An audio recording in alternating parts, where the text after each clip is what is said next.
Hello guys, আসসালামু আলাইকুম। Welcome my new another blog. আজকে আমি চলে যাচ্ছি বরিশালে ঘুরতে, ওইখানে আমার ফ্রেন্ডের সাথে দেখা করতে। তো আশা করি সবাই ভিডিওটা দেখবেন, কোনো স্কিপ করবেন না। অনেক মজা হবে, অনেক ফান হবে, অনেক আড্ডা হবে। আর জায়গাটা তো লঞ্চের উপরে আছে, ভীষণ সুন্দর। আর একটা লঞ্চ আছে পাশাপাশি, তো দেখতে অনেক সুন্দর একটা ভিউ, পুরাই জোস।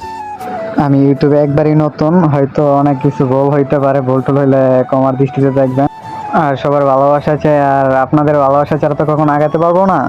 তো সবার ভালোবাসা চাই, যদি ভালো লাগে চ্যানেলটি সাবস্ক্রাইব করে দিবেন, ঠিক আছে? তাহলে হয়তো অনেকটা অনুপ্রেরণা পাবো।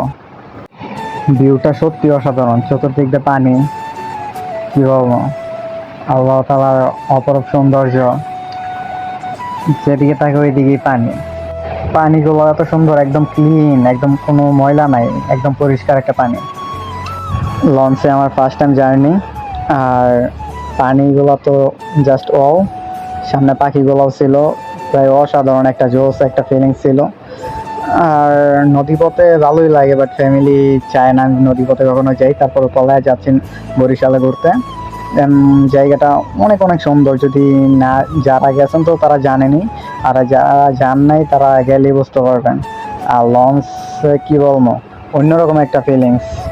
যারা লঞ্চে গেছে তারাই জানে, সেই ফিলিংসটা বুঝবে, মানে একটা বাড়ির মতো একটা ফিলিংস। সবটাই ভালো লাগতো, এখানে গোসল করতে পারলে বেশি ভালো লাগতো, বাট আমি তো অনেক ভয় পাই, বেশি একটা সাঁতার জানি না।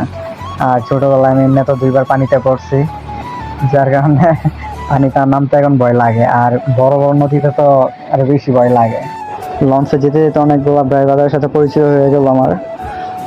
সবার বিহেভ অনেক ভালো, বরিশালের মানুষ। আমি যতটুকু ভাবতাম অনেক, আমরা ঢাকা থেকে ভাবি অনেক হয়তো তারা অনেক মানে ডেঞ্জারাস হয়, বাট আমার তেমনটা মনে হয় না। ওইখানকার মানুষগুলোর সাথে মিশলে তখন বুঝতে পারবেন যে ওরা কেমন। আসলে কি, ভালো খারাপ সব জায়গায় মিলিয়েছিলে। সো এখন কোথায় আছি আমি নিজেও জানি না, বাট একটা চরের মধ্যে আছি, আশেপাশে কোনো কিছু দেখতে পাচ্ছি না। মাঝে মধ্যে মনে হলো একটু দুষ্টুমি করি, লঞ্চের সাইডে গিয়ে বসে আসলাম, তো ভালোই লাগতেছিল। এটা হচ্ছে হয়তো মেবি চাঁদপুর, বাট চাঁদপুর জায়গাটা অনেক সুন্দর। এখানে তো লঞ্চ থামবে না, যদি থামতো তাইলে ঘুরে দেখার ইচ্ছা ছিল, বাট জায়গাটা হয়তো মনে হয় অনেক সুন্দর। দূর থেকে দেখতে ভালোই লাগতেছে, কাছ থেকে দেখলে আরো বেশি ভালো লাগতো। এখানে যাওয়ার সময় আর কি, আসার সময় ভিডিও করি নাই, যাওয়ার সময় ভিডিও করতেছি। দেন এখানে কিছু লোক নিবে চাঁদপুর থেকে। এটা হয়তো মেবি চাঁদপুর, সামনে দিয়ে একটা স্পিড বোট যাচ্ছে। আসলে জায়গাটা অনেক সুন্দর, অসাধারণ একটা জায়গা। চাঁদপুর বরিশাল সত্যি অসাধারণ জায়গা। বাসা থেকে না বলে ঘুরতে চলে আসছি, কারণ আমার লঞ্চে ঘোরার অনেক ইচ্ছা ছিল। আর দেন আমি তো বাইরে চলে যাব দেন কিছুদিনের মধ্যেই। আর আমার চ্যানেলটি সাবস্ক্রাইব করে দিন, যদি মন চায়, ভালো লাগে ভিডিওটা তাহলে সাবস্ক্রাইব করে দিন। আর লঞ্চে ঘোরার ইচ্ছা ছিল, অনেক শখ ছিল, মানে লঞ্চে ঘুরবো, লঞ্চে কোথাও একটা যাবো, বরিশাল কুয়াকাটা সব থেকে ঘুরে আসবো, বাট হয়ে ওঠে নাই, সময়ও পাই নাই। আর ফ্যামিলিও চায় না যে আমি লঞ্চে কোথাও যাই, তাই আজকে ফ্যামিলির না বললেই চলে আসছি।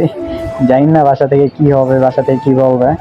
বরিশালে এসে বেশি দিন থাকতে পারলাম না, মাত্র একটা দিন ছিলাম, বাট তাও বেশি একটা ঘুরতে পারি নাই, কারণ বাসা থেকে কল দিতে হচ্ছে, অনেক অনেক প্রেশার দিতে হচ্ছে, কারণ টিকিট কেটে ফেলছে। তো সেই জন্য চলে যাওয়া লাগতেছে, সব কিছু আমার কমপ্লিট হয়ে গেছে, তাই একদিনে বেশি থাকতে পারলাম না, তাই চলে যাচ্ছি।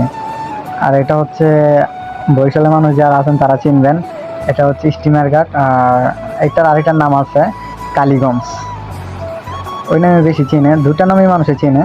বাট এই জায়গাটা অনেক সুন্দর। জায়গাটা অনেক সুন্দর হলো, খারাপ লাগার বিষয় হচ্ছে কি, আমি আজকে চলে যাব, কারণ 1টা বাজে লঞ্চ আসবে, তখনই চলে যাব। বাসা থেকে আমার ফোন দিতে আছে ইমার্জেন্সি ঢাকা ব্যাক করতে, তাই চলে যাচ্ছে। সো গাইস, সবার কাছে একটা রিকোয়েস্ট থাকলো, আমার ইউটিউব চ্যানেলটা সাবস্ক্রাইব করে দিন। আর সবাই ভালো থাকবেন, আল্লাহ হাফেজ।